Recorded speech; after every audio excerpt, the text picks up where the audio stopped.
तपाई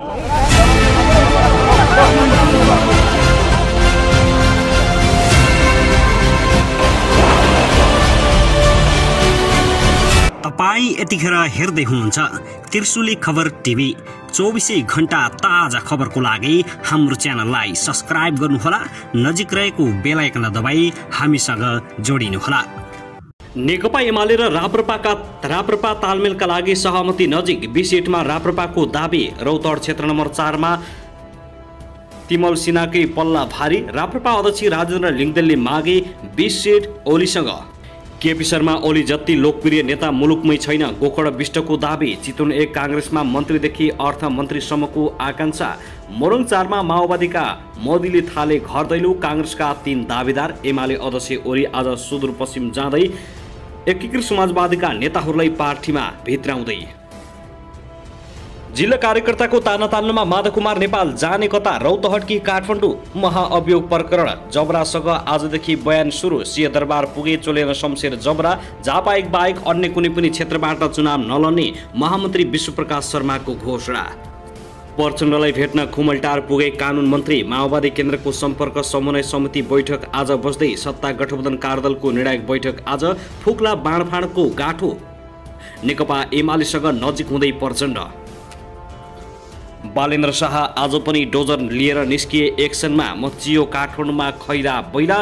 बालेनको कार्यको अमेरिकाले गर्यो प्रशंसा। के भन्यो त बालेन्द्र शाहलाई सम्पूर्ण जानकारी। र बयान दिन चोलेन शमशेर जबरा। सिंहदरबारमा आम निर्वाचनमा 2,46,000 कर्मचारी परिचालन हुने। ओली कञ्चनपुर पुगेर सांसद बुढाथोकी र प्रदेश सभा सदस्य लामा नेकपा एमालेमा प्रवेश गराउँदै। सत्तारूढ गठबन्धनको बैठकले आज सिरबाडफाट टुङ्गाउने तयारी। के होला त भागबण्डा। अब हेर्नुहोस् पूरा समाचार।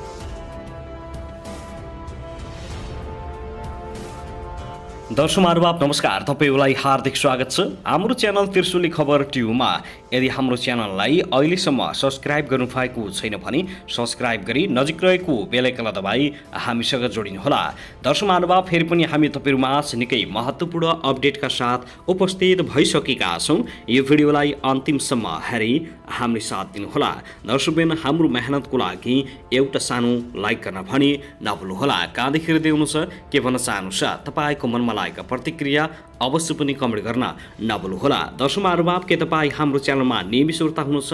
यदि नियमित हुनुहुन्छ भने तल कमेन्ट बक्समा नियमित अथवा रेगुलर लेख्नुहोस्। यदि तपाईँ नयाँ हुनुहुन्छ भने सब्स्क्राइब गरी जोडिनुहोस्, ताकि नयाँ अपडेटका साथ हामी तपाईहरुमा छलफल उपस्थित हुने गर्दछौँ। हाम्रा अपडेटहरू तपाईहरूलाई के कस्तो लागिरहेका छन्, सल्लाह सुझाव प्रतिक्रिया कमेन्ट बक्समा छोड्न नभुल्नुहोला। दर्शक महानुभाव, आउनुहोस् अब पहिलो खबरतर्फ लागौं। कानुन मन्त्री गोविन्द प्रसाद कोइराला शर्माले माओवादी अध्यक्ष पुष्पकमल दाहाल प्रचण्डसँग भेटवार्ता गरेका छन्। प्रचण्डलाई भेट्न कोइराला आज बिहान खुमलटार पुगेका हुन्। उनीहरूबीच झण्डै 1 घण्टा छलफल भएको जनाइएको छ। प्रचण्डसँग कोइरालाले सत्य निरूपण तथा मेलमिलाप सम्बन्धी विधेयकका बारेमा छलफल भएको जनाएको छ। यस सम्बन्धी विधेयक संसदमा दर्ता भएको छ। पीडितहरूले दण्डकालीन दोषीहरूलाई उन्मुक्ति दिने प्रावधान घुसाएर यस्तो विधेयक ल्याइएको भन्दै विरोध गरिरहेका बेला मन्त्री कोइराला र अध्यक्ष प्रचण्ड बीचको भेटलाई अर्थपूर्ण रूपमा हेरिएको छ। साथै भर्खरै मात्रै प्राप्त समाचार अनुसार निलम्बित प्रधान न्यायाधीश चोलेन शमशेर जबरा महाअभियोग सिफारिस समितिमा बयान दिन समितिको बैठकमा उपस्थित भएका छन्। सिंहदरबारमा बस्ने समिति बैठकमा बयान दिन जबरा संसद सचिवालय पुगेका हुन्। अदालतमा भ्रष्टाचारलाई संरक्षित गरेको, मन्त्री परिषदमा भागबण्डा खोजेको जस्ता आरोप लगाउँदै सत्ता गठबन्धनले जबरा विरुद्ध फागुन 1 गते महाअभियोग प्रस्ताव दर्ता गरेका थिए। त्यसपछि उनी निलम्बित भएका हुन्। उनीमाथि लागेका आरोप सम्बन्धमा समितिले स्पष्टीकरणको अवसर दिएछ। साथै नेपाल बारले बुझाएको 35 बुँदे प्रमाण सम्बन्धमा समिति सदस्यहरूले उनीसँग बयान लिने भएका छन्।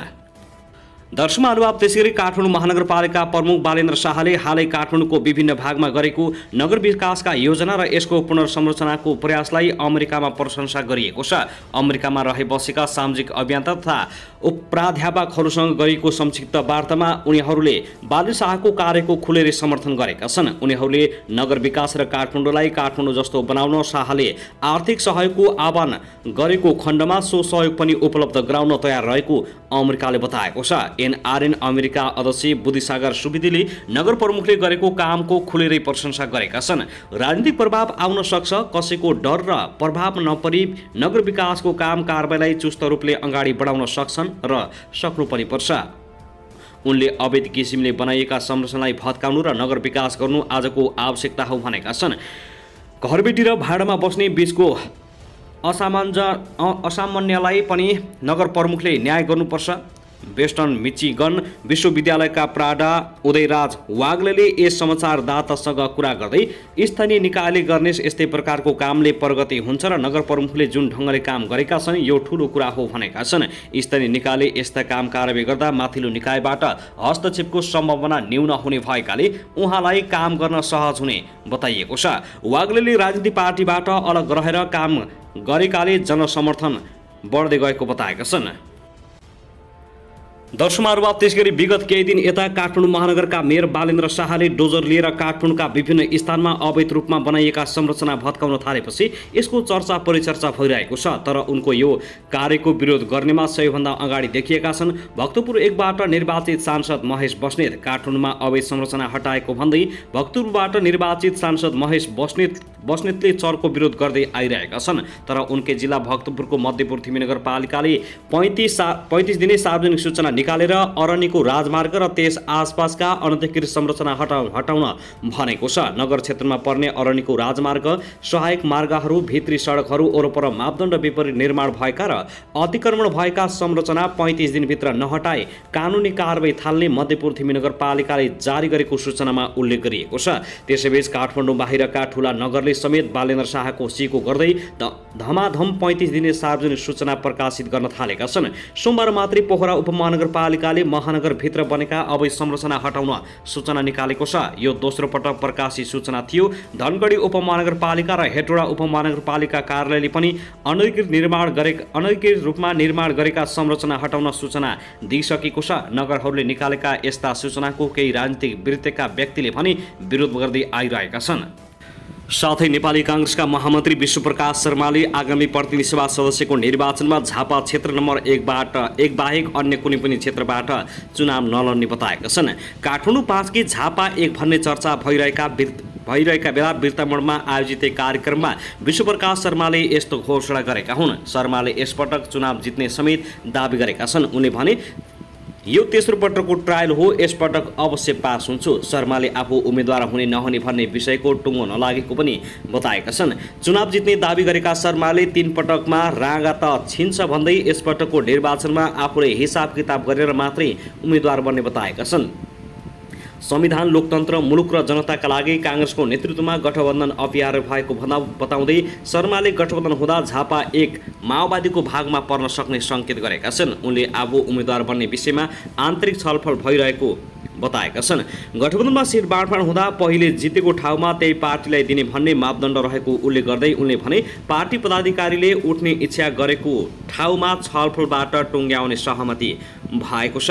विक्रम सम्वत 2074 को निर्वाचनमा नेकपा माओवादी केन्द्रका उम्मेद्वार सुरेन्द्र कुमार कार्कीले त्यस क्षेत्रमा शर्मालाई पराजित गरेका थिए। त्यसअघि संविधान सभाको निर्वाचनमा नेकपा एमालेका रबिन कोइरालाले शर्मालाई पराजित गरेका थिए। दर्शक महानुभाव, त्यसगरी सत्तारूढ 5 दलीय गठबन्धनले प्रतिनिधि सभा र प्रदेश सभाका सिट बाँडफाँडको टुङ्गो लगाउने तयारी गरेको छ। सिट बाँडफाँडको टुङ्गो लगाउन आज गठबन्धनको कार्यदल र शीर्ष नेताको बैठक बोलाइएको हो। सिट बाँडफाँड गर्न कार्यदलको बैठक आज बिहान प्रधानमन्त्री निवास बालुवाटारमा बोलाइएको छ। मङ्सिर 4 गते निर्धारित प्रतिनिधि सभा र प्रदेश सभा निर्वाचनमा सिट बाँडफाँड गर्न कार्यदल बनाएको 1 महिना बित्यो, तर दलीय अडानका कारण अझै टुङ्गो लाग्न सकेको छैन। दलहरूले निर्वाचन क्षेत्रभन्दा बढी दाबी गरेका छन्। गठबन्धनमा रहेको कांग्रेसले 100 सिट, माओवादीले 60 सिट, नेकपा यसले 40 सिट तथा जसपाले 32 सिट दाबी गरेको छ। त्यस्तै जनमोर्चाले 2 सिट दाबी गर्दै आइरहेका छन्। यसअगाडि कार्यदललाई भदौ पहिलो साताभित्र प्रतिवेदन बुझाउन समय दिएको थियो। कांग्रेसका नेता डा शेखर कोइरालाले गठबन्धन गर्दा जितेको ठाउँमा कांग्रेसले छान्न नहुने बताएका छन्। उनले 100 सिटभन्दा कम गरेर काङ्ग्रेसले गठबन्धन गर्न नसक्ने बताउँदै आइरहेका छन्। कोइरालाले 100 भन्दा कम सिटमा गठबन्धन भयो भने पार्टीभित्रै विद्रोह सुरु हुने अभिव्यक्ति दिएका छन्। गठबन्धनका शीर्ष नेताको बैठक पनि बुधबार नै प्रधानमन्त्री निवास बालुवाटारमा बोलाइएको छ। साँझ 5 बजे गठबन्धनमा आबद्ध शीर्ष नेताको बैठक बस्ने बालुवाटार स्रोतले जानकारी दिएको हो। गठबन्धनमा अहिले 5 दल छन्, तर काङ्ग्रेस सभापति शेरबहादुर देउवाले मधेस दल शक्ति लोकतान्त्रिक समाजवादी पार्टीलाई समेत गठबन्धनमा जोडेर जानुपर्ने भन्दै आइरहेका छन्। बाबुराम भट्टराई नेतृत्वमा गठबन्धन भएको नेसपाले पनि गठबन्धनमा बार्गेनिङ गरिरहेको छ। आगामी मङ्सिर 4 गते हुने प्रतिनिधि सभा र प्रदेश सभाको निर्वाचनका लागि सबै दलले भदौ 20 गतेभित्र उम्मेदवारीको सिफारिस निर्देशन दिइसकेका छन्। दर्शकहरू, अब त्यसैगरी नेपाल विद्युत प्राधिकरणका प्रबन्धक निर्देशक कुलमान घिसिङले मङ्सिर 4 मा हुने चुनाव लड्ने आकांक्षा देखाएका छन्। उनी प्रतिनिधि सभा निर्वाचनमा लड्नका लागि माओवादीसँग निरन्तर छलफलमा रहेको नेताहरूले बताउने गरेका छन्। नेकपा माओवादी केन्द्रका प्रस्ताविक पोलिट ब्युरो सदस्य महेश्वर दाहालले घिसिङले माओवादीको तर्फबाट चुनाव लड्नका लागि आकांक्षा राखेको पुष्टि गरेका छन्। कुलमान घिसिङले चुनाव लड्न इच्छा राख्नु भएको छ। उनले भने माओवादीसँग भएको छलफल अनुसार नै अध्यक्ष प्रचण्डले सङ्केत पनि गर्नु भएको हो। घिसिङले कहाँबाट चुनाव लड्ने भन्ने बारे चाहिँ छलफलकै क्रममा रहेको बताएका छन्। घिसिङले काठमाडौँ क्षेत्र नम्बर 3 बाट चुनाव लड्ने चर्चा चलिरहेको छ, तर दाहालले भने काठमाडौँ 3 वा रामेछाप कहाँबाट उठ्ने बारे पार्टीले निर्णय गर्ने बाँकी रहेको छ। घिसिङको गृह जिल्ला रामेछाप भएकाले त्यहाँ पनि उनको राम्रो प्रभाव रहेको बताइन्छ। घिसिङ माओवादीकै जोडबलमा दोस्रो कार्यकालका लागि विद्युत प्राधिकरणको प्रबन्धक निर्देशक भएर गएका थिए। उनी कार्यकाल नसकिँदै प्राधिकरणबाट राजीनामा दिएर चुनाव लड्ने योजनामा लागेका हुन्। घिसिङले भने यसबारे मुख खोलिसकेका छैनन्। चर्को लोडसेडिङको मारमा देश रहेको बेला लोड सेडिङ गरेपछि घिसिङको लोकप्रियता ह्वात्तै बढेको थियो। शनिबार माओवादीको उपत्यका विशेष प्रदेश कमिटी बैठकमा अध्यक्ष प्रचण्डले काठमाडौँमा बालेन शाह भन्दा चर्चित उम्मेद्वार खडा गर्ने बताएका थिए। उम्मेद्वार पनि नयाँ मान्छे लिएर आउने सोच्दैछौँ। नयाँ मान्छे तपाईँहरूले सोच्दै नसोचेको मान्छे ल्याउने विचार मेरो छ, प्रचण्डको भनाइ थियो। माओवादीले लोकप्रिय उम्मेद्वार उठाएर काठमाडौँमा प्रभाव बढाउने रणनीति बनाएको छ। माओवादीको गत केन्द्रीय समिति बैठकमा शहरी क्षेत्रमा पार्टी कमजोर भएको भन्दै विशेष योजना बनाउनु पर्नेमा नेताहरूले नेतृत्वलाई सुझाव दिएका थिए। दर्शकहरू, अब त्यसगरी नेकपा माओवादी केन्द्रका र नेकपा एकीकृत समाजवादीका शीर्ष नेताहरूबीच भेटवार्ता दिन प्रतिदिन बढ्दै गएको छ। मङ्गलबार कोटेश्वरी स्थित व्यापारी चन्द्रलाल श्रेष्ठको निवासमा नेकपा माओवादी केन्द्रका अध्यक्ष पुष्पकमल दाहाल प्रचण्ड र नेकपा एकीकृत समाजवादीका अध्यक्ष माधव कुमार नेपाल लगायतका शीर्ष नेताहरूबीच भेटवार्ता भएको हो। हिजोको छलफलमा पूर्व प्रधानमन्त्री झलनाथ खनाल, नारायण काजी श्रेष्ठ, वर्षमान पुन पनि सहभागी थिए भने अध्यक्ष नेपाल र नेता श्रेष्ठबीच मङ्सिर 4 गते हुने सँगै निर्वाचनबारे बनेको कार्यदलको मस्यौदा साझा अवधारणा पत्रबारे छलफल भएको थियो। उनीहरूबीच अहिले भइरहेको छलफलमा सङ्घ र प्रदेश सभाको निर्वाचन अन्तर्गत बनेको कार्यदलको मस्यौदा साझा अवधारणा पत्रमा हस्ताक्षर हुन सक्ने जनाइएको छ।